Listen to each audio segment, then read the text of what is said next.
All right, another check of your forecast, and we're going to be talking about today because look at that. We're looking at mid-70s, same story for Friday, but with both today and tomorrow, we do have that fire danger elevated, especially because we have those gusty winds in addition to those warm temperatures and the dry humidity values as well. Humidity does tick up a little bit for your Saturday, as well as the diminishing winds, especially since they're going to be coming out of the south as opposed to out of the north.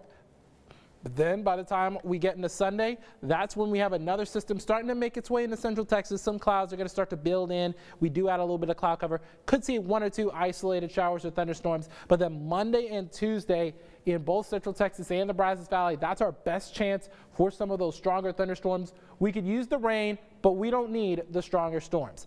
And the catalyst for this northwesterly flow is this big trough over portions of Minnesota and Wisconsin, as well as the upper Midwest and over portions of Indiana, as well as Illinois.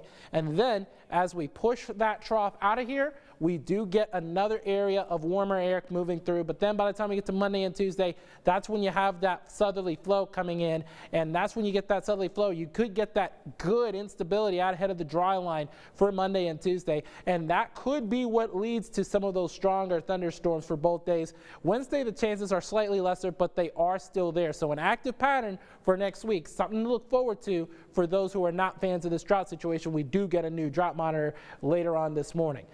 Upper 40s right now, but it's mid 40s for your wind chill because we have that light northwesterly wind at around 8 miles an hour. And what that's going to do is going to allow some of that body heat to be taken off of us. And that's why we have that wind chill that's a little bit cooler than the air temperature.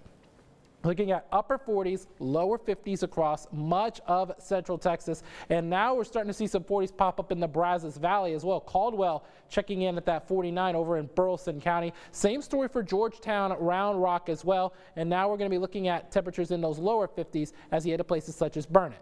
Along and west of I-35, as well as Falls and Milam counties in central Texas, as well as the entirety of the Brazos Valley, is under a red flag warning, and that's going to start at 10 a.m. this morning, and it's going to last through 8 o'clock this evening because of all of what I've talked about. So please don't even burn anything outside. Don't even smoke. Actually, don't smoke, period, let alone on a day like today. But if you do smoke, please use an ashtray and do not just throw it on the side of the road. That could cause a brush fire that could spread rapidly, so something to pay attention to there.